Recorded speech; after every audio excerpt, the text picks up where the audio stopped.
server for this to work. So if we go to our POM XML where we define the Jetty plugin, there's nothing in here configured for this. So we'll add that, and this is how you do it. It's just we point to a file, we go to that file, it's just a list of users and passwords and then their roles. And so Jetty has the ability to do an MD5 : obfuscated or just plain. So if we change this admin password to admin, then that's really the same thing as an obfuscated version. The one thing I don't like about Jetty and the way they do this is if you're going to store your passwords in a database, you have to prefix them with that same sort of MD5 : thing. So you'll have to add some application logic for that.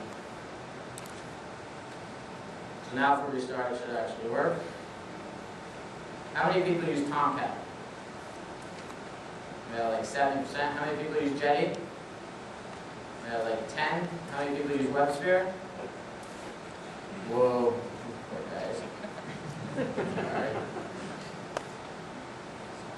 So if we go back here, then we click users. This is 1Password. Is anyone familiar with 1Password? So this is probably one of the tools that I love the most. It actually stores all your passwords as browser plugins, so it fills all your passwords in for you. You can also use Dropbox to sync it across all your computers, and even your phones and your iPads, and then you never have to type in a password in. Why is this great? Because you actually can create really hard passwords, and I don't even know the passwords to half the stuff that I use now. So I don't get that satisfaction of remembering a new password all the time. But no one can crack into my Gmail because the password's 40 characters long. So I'm going to cancel here so we can actually type it in. You notice the realm name is what we define in our XML file. And if we just do admin, we can log in. And then you notice up here there's a logout link. So if we go into our site mesh decorator, I'll show you what that looks like.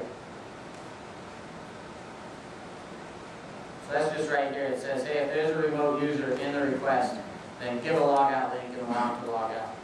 And if I look at my logout class, I have a controller here in Spring MVC that just takes the session and invalidates it, and then redirects them back to the home page.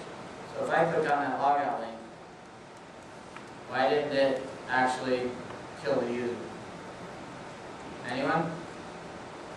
So it's a feature of basic authentication. You can't actually log out unless you do that, unless you kill your browser session. So that's why people move to form-based authentication, which gives you more control, where you can actually have a form that you define and you can log out. So this just contains a login JSP and then an error equals true. And this is why I talk about WebSphere a bit, is because if you're using WebSphere or something like WebLogic, a lot of times they don't allow you to do stuff like this, where you just pass in a parameter. You actually have to do a separate page. And that, to me, is a terrible UI design, where you actually have to have a page that says, you failed to log in, click here to try again. Right? You should redisplay that, populate the username or whatnot. So now if we go back to the app, click on the users, we'll get a login page. So that login page I already have predefined here. Right here, it's JSecurityCheck, which is a standard URL that we use in Java EE. JUsername is a standard name for the form elements. JPassword, remember me won't work with this. We have it here anyway. And then this detects if they fail to log in. So if we do foobar, login failed. So this is one of the deficiencies of Java EE, is that's all the information you get, is that it failed. There's no stack traces. And even if we configured our realm.nut properties or had something messed up with our app server, chances are it wouldn't tell us anything went wrong. And so sometimes it's nice to be able to tell people, but it's also a bad practice in security to say, hey, that username was correct, but your password was wrong. Try again. Right? So maybe it's a good thing, maybe it was a conscious decision. So we can do admin, and then it'll actually log us in. So now another best practice is actually secure things with HTTPS. So I'll show you how to do that by going into my Jetty configuration and adding 2 connectors. So if you're going to add any connectors, you have to define the first one and its port, and then we're going to define an SSL connector that listens on 8443. And this key store is actually generated by another plugin that we'll add tool plugin, which generates it for you on the fly. Pretty slick, and allows you to actually start up your app server with having an SSL certificate running. So if we were going to use Tomcat to do this, we'd have to generate an SSL certificate before we started up. And what I found out last night is I have demos prepared where we can use Tomcat for most of this, but it doesn't have as good an integration as MDN and Jetty. So if you want me to, like in the end or on the demos, I'll definitely do Tomcat as well when I publish those on YouTube. So if we go back here, one thing I forgot to do is in the web XML is to make this confidential. So we can do the user data constraint, transportation guarantee confidential, and that's what makes that URL require HTTPS.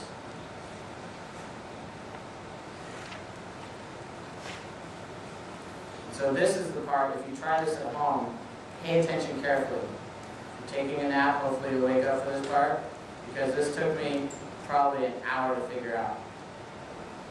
So everything looks hunky-dory, right? I should just be able to click on users and go from there.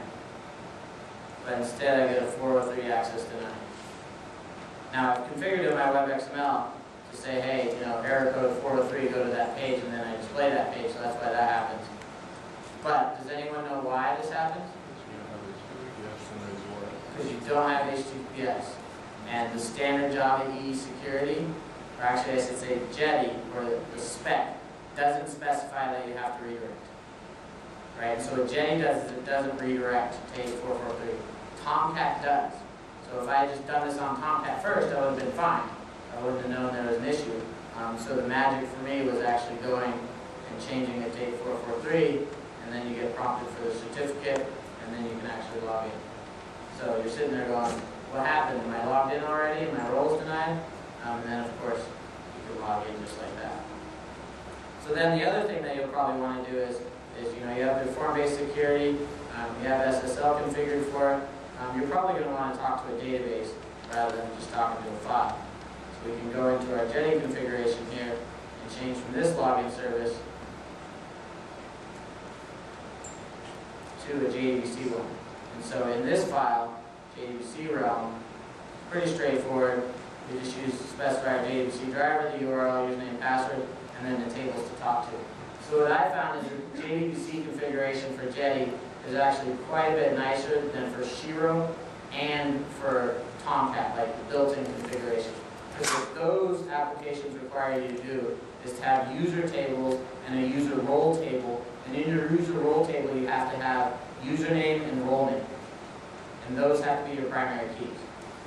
And you used to have primary keys that are like identifiers, and they have no business meaning and stuff like that. So that might be a reason that you would move to a different framework like Spring Security or Apache Shiro, or just use Jetty. But then you don't get the redirect.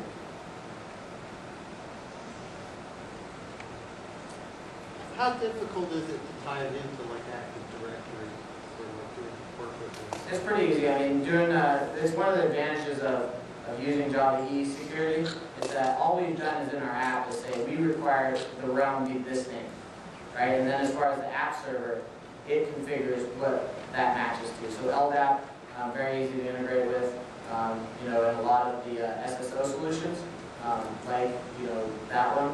But what I've seen with a lot of Active Directory stuff is if you want single sign-on where they never have to type anything in, you have to use IE. So that's kind of mean to people, We got some sort of error here. Class not found, MySQL driver. That makes sense. So you do have to add the driver to your Jetty configuration, since we don't have it in our app. And then what I've done here is this database has a different password, admin JDBC instead of admin, so you'll know I'm actually talking to it.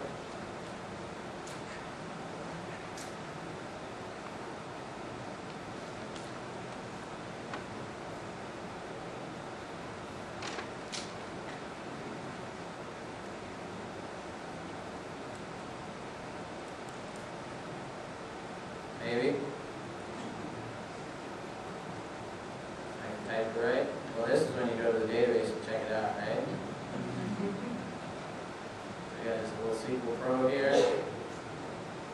Pull up my database.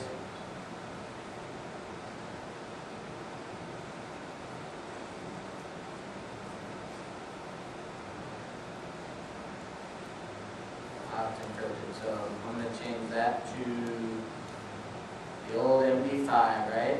Need that on there, Jetty will understand. This is something weird that you should be aware of too.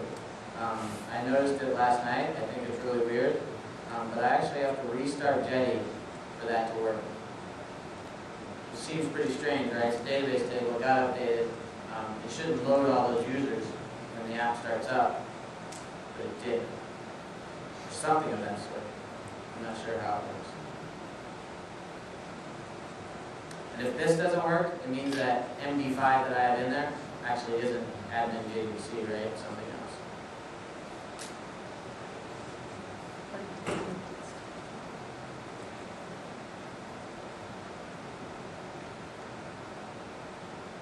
Got it happening.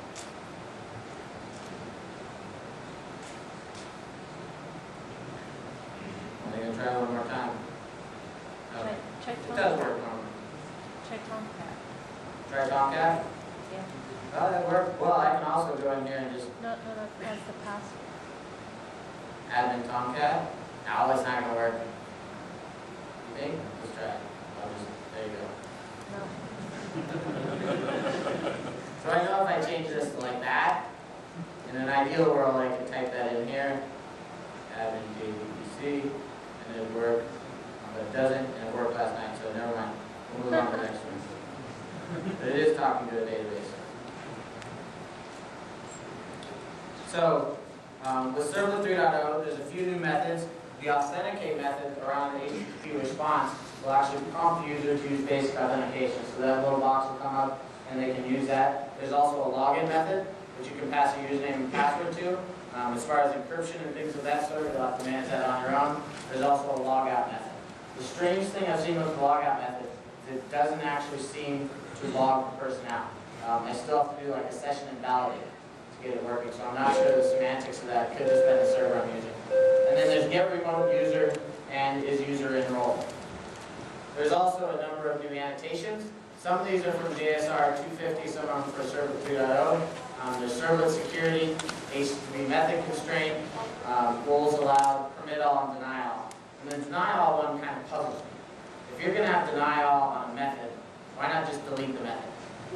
Maybe you're doing deprecation or something like that, but that one seems kind of strange. And the JSR 250 ones, these are not part of Servlet 3.0, so these came out like a year before, are run as, roles allowed, permit all, deny all, and declare roles. So those are kind of outside the servlet spec. Some of the issues, there's no error messages for failed logins, and like I said, I don't know if that's a big issue or not. There's no remember me. The container has to be configured, so you can't just ship a war with authentication built in and actually expect someone to be able to use it, unless it's something like Tomcat that has like roles already defined in it, and they change between Tomcat 5 and 6 to not predefine some roles. So that's probably not going to work too. And then it doesn't support regular expressions for some URLs.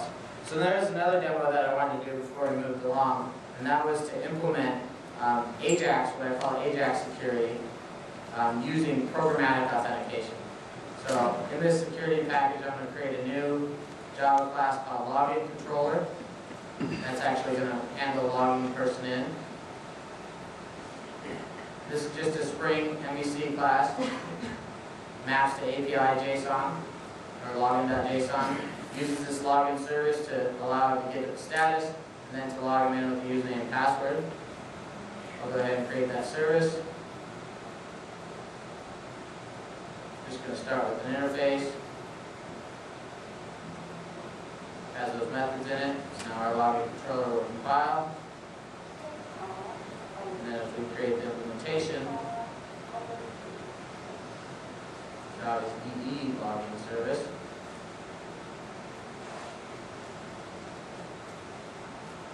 Don't you wish you could type Java always this fast? Why I like IntelliJ so much, it just does this for me. It's a feature called live templates that they allow you to actually record